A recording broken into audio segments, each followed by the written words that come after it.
सोमवार दिनांक 22 एप्रिल 2024 रोजी सायंकाळी 7 वाजता गांधी मैदान अकोट येथे वंचितची जाहीर सभा पार पडली।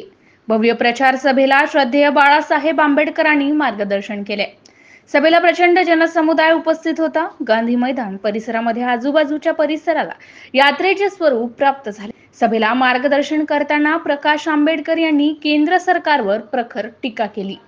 10 वर्षात मोदी सत्तेत आल्यावर 25 लाख कुटुंब ज्यांनी 50 कोटी प्रॉपर्टी असणाऱ्यांनी भारतीय नागरिकत्व सोडले। नागरिकत्व सोडणारे सर्व हिंदू होते, त्यांनी का नागरिकत्व सोडले असा प्रश्न प्रकाश आंबेडकर यांनी प्रचार सभेमध्ये उपस्थित केलाय। नवीन बदल घडवायचा असेल तर सत्ता बदल अत्यंत महत्त्वाचा आहे असे मत त्यांनी मांडले। मुस्लिम समाजांच्या मताचा वापर या ठिकाणी काँग्रेसने केलाय। असे मुस्लिम समाजाला न्याय देण्याचे काम केवळ प्रकाश आंबेडकर यांनी केलेले आहे। येणाऱ्या 26 एप्रिल रोजी प्रकाश यशवंत आंबेडकर यांच्या बटन क्रमांक 5 कुकर निशाणी समोरील बटन दाबून प्रचंड बहुमताने विजयी कराल असे आवाहन प्रकाश आंबेडकर यांनी प्रचार सभेत केले। प्रचार सभेला वंचित बहुजन आघाडीचे पदाधिकारी व कार्यकर्ते मोठ्या संख्येने उपस्थित होते।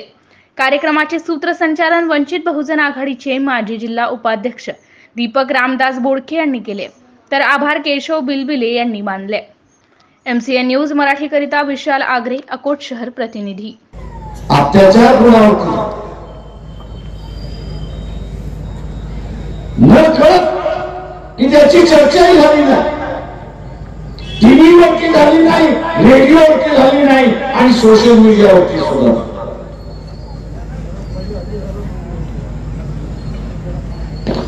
4 महिन्यापूर्वी राज्यसभेमध्ये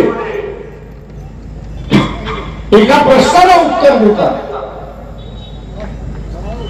की या देशामध्ये 2014 10 प्रश्न विचारेपर्यंत किती भारतीयाने देश सोडून गेले आणि नागरिकत्व। धन्यवाद यावर अली साहेब। यानंतर वंचित बहुजन आघाडीचे नेते आणि बारी समाजाचे नेते दीपक भाऊ बोडके यांना विनंती करतो की त्यांनी आपलं मार्गदर्शन अवघ्या 2 मिनिटांमध्ये करावं। सर्व महामानवांना विनम्र अभिवादन करतो आणि अकोला लोकसभा निवडणुकीच्या पार्श्वभूमीवर आजच्या या सभेत मंचकावर उपस्थित बारी समाजाचे राजकीय गुरु श्रद्धेय ॲडव्होकेट बाळासाहेब आंबेडकर आणि सोबतच मंचकावर विराजमान सर्व पक्षाचे ज्येष्ठ पदाधिकारी, कार्यकर्ते आणि माझ्या उपस्थित तमाम बंधू आणि भगिनींनो, आजची ही लोकसभा निवडणूक खऱ्या अर्थाने बहुजन समाजाच्या विकासासाठी आणि त्याचा सत्तेतील वाटा या दृष्टीने महत्वाची आहे। मी बारी समाजाचा एक प्रतिनिधी म्हणून बोलू इच्छितो की बाळासाहेब आंबेडकरांनी 1999 ला लोकसभा आणि विधानसभा निवडणुका ज्यावेळेस सोबत होत्या, रामदासजी बोडके यांना त्यांनी त्यावेळेस उमेदवारी दिली आणि अत्यंत अल्प समाजाला त्यांनी विधानसभेत पाठवण्याचं काम केलं।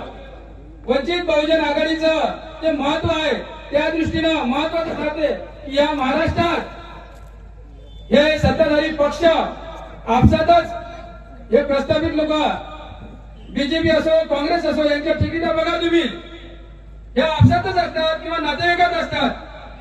आपल्यासारख्या गोरगरीब आणि अल्प समुदायाला, बहुजन समाजाला, तेली माळी साडी कुणबी या समाजाला तिकीट देणारा पक्ष कोणता आहे का बघा। त्या सर्वांना तिकीट देऊन सत्तेत वाटा देण्याचं काम श्रद्धेय बाळासाहेब आंबेडकरांनी केलेलं आहे। त्या दृष्टीनेच वंचित बहुजन आघाडीचं अस्तित्व टिकवणं हे आपल्या हाती आहे। आपण बाळासाहेबांना मतदान करावं आणि हा जो तिसरा पर्याय महाराष्ट्रात उपलब्ध करून दिलेला बाळासाहेब आंबेडकरांनी आमच्यासारखे कितीतरी समाजातील, लहान समाजातील युवक असतील, पात्र उमेदवार असतील, पण त्यांना तिकीट मिळत नाही, त्यांची क्षमता असेल, त्यांना लढण्याची संधी मिळत नाही, ती संधी श्रद्धेय बाळासाहेब आंबेडकरांनी आपल्याला उपलब्ध करून दिली आहे।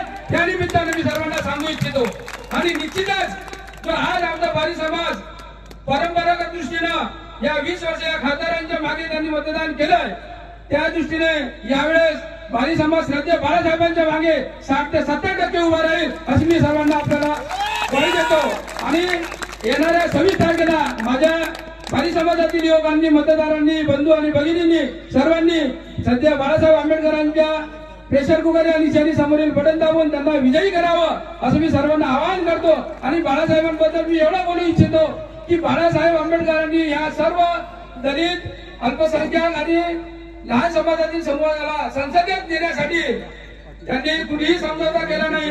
एकट्या स्वतःसाठी ते कधीही जगले नाहीत, ते संघर्ष करत आहेत. मी निश्चितच म्हणेन की त्यांचा किरदार असा आहे की लहान लहान समूहाला त्यांनी सत्तेत वाटा दिलेला आहे.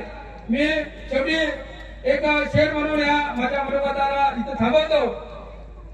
साहेबांबद्दल मी निश्चित म्हणेन, मैं अगर झुक जाता तो शायद मसला हल हो जाता, पर इससे मेरे किरदार का कत्ल हो जाता. असं हे किरदार बहुजनांचे संघर्षशील नेते आहेत, त्यांना आपण विजयी करूया असं मी सर्वांना आवाहन करतो. जय भीम.